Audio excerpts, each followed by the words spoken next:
Hello, नमस्ते। कैसे आप सब। आज की हमारी कहानी है बराबरी। शुरू करने से पहले please do subscribe my channel. चलिए दोस्तों, कहानी शुरू करते हैं।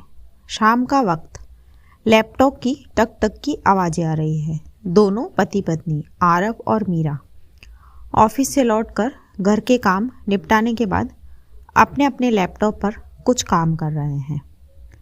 फिर आरव कॉफ़ी का कप उठाते हुए अपनी पत्नी से बोलता है, सुनो मीरा, आज बैंक से मैसेज आया था, तुम्हारे अकाउंट से कुछ पैसे निकले हैं, सब ठीक तो है ना। तब मीरा थोड़ा मुस्कुराते हुए कहती है, हाँ ठीक है, मैंने ही निकाले हैं पैसे।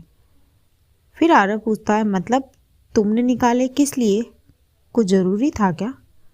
फिर मीरा बोलती है, हाँ ज़रूरी था, मैंने अपने भाई को दिए हैं, उसे कुछ पैसों की ज़रूरत थी।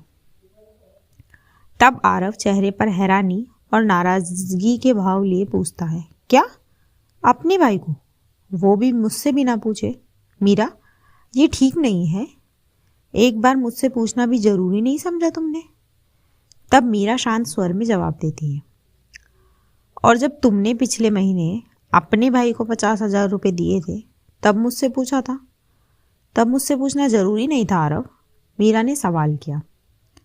फिर आरव बोला, वो पैसा मेरा था मीरा, मेरी सैलरी से गया था, मैं जिसको चाहे दूँ, तुम्हें दिक्कत क्यों। फिर मीरा थोड़ा रुककर गहरी सांस लेते हुए कहती है, तो फिर मेरा अकाउंट भी मेरा ही है ना आरव, मैंने भी अपनी मेहनत से वो पैसे कमाए, फिर मुझसे सवाल क्यों। तब आरव थोड़ा जल्लाकर कहता है, लेकिन बात बराबरी की है मीरा, घर के फैसले दोनों को मिलकर करने चाहिए। फिर मीरा धीमे से कहती है, हाँ बिल्कुल करने चाहिए, तो क्या इस बराबरी में मैं शामिल नहीं हूँ। इसीलिए तो मैंने पैसे निकाले थे, ताकि तुमसे आज ये बात कह सकूँ। आरव थोड़ा हैरान होकर मीरा को देखता है और पूछता है, क्या मतलब, तुमने निकाले तो अपने भाई को दिए ना। फिर मीरा जवाब देती है, नहीं दिए, बस अकाउंट से निकाले, ताकि तुमको वही महसूस हो जो मुझे हुआ था। अब आरव हैरान रह जाता है और कहता है, मतलब तुमने पैसे किसी को नहीं दिए। फिर मीरा कहती है, नहीं, मैंने बस सोचा अगर मुझे बिना बताए तुम किसी को पैसे दो तो मुझे क्यों चुभता है, और अगर मैं ऐसा करूं तो तुम्हें भी वैसा ही लगता है या नहीं। अब बताओ, जब तुम्हारा दिल बैठा ना, जब लगा कि मैं कुछ छुपा रही हूँ, तो बस उतना ही दर्द मुझे भी हुआ था।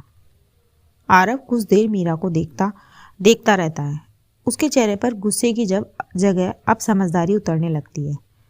फिर आरव धीरे से कहता है, तुम कहना चाहती हो कि बात पैसों की नहीं, भरोसे की है।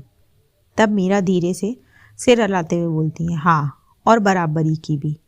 अगर हम दोनों काम करते हैं तो फैसले भी मिलकर होंगे, ना मेरा तुमसे ज़्यादा, ना तुम्हारा मुझसे कम। अब आरव थोड़ा जेबते हुए बोलता है, मुझे माफ़ कर दो मीरा, शायद मैं खुद को बस कमाने वाला पति मानता रहा, जबकि असल में हम दोनों इस घर की रीढ़ हैं। तब मीरा मुस्कुराते हुए कहती है, माफ़ी की ज़रूरत नहीं आरव, अब से बस हम दोनों अपने अपने पैसों को हमारा पैसा कहेंगे। आरव आगे बढ़कर मीरा का हाथ पकड़ता है। दोनों के चेहरे पर एक सुकून भरी मुस्कान है। दोस्तों, रिश्ते में भरोसा ही सबसे बड़ा निवेश होता है। पैसे कभी रिश्ते नहीं तोड़ते, लेकिन बिना बताए किया गया फैसला भरोसे की नींव ही ला देता है। पति पत्नी का रिश्ता तभी मजबूत बनता है जब दोनों में मैं की जगह हम को अपनाते हैं। इसी मैसेज के साथ कहानी यहीं ख़त्म होती है। कहानी आपको कैसी लगी मुझे कमेंट बॉक्स में ज़रूर बताएं। कहानी पसंद आई तो कमेंट में एक रेड हार्ट टाइप करें। ऐसी ही और कहानियाँ सुनने के लिए मेरे चैनल KNYK हिंदी कहानियाँ को सब्सक्राइब ज़रूर करें। Thank you so much दोस्तों. Thanks for watching. Do like, share and subscribe my channel. Thank you.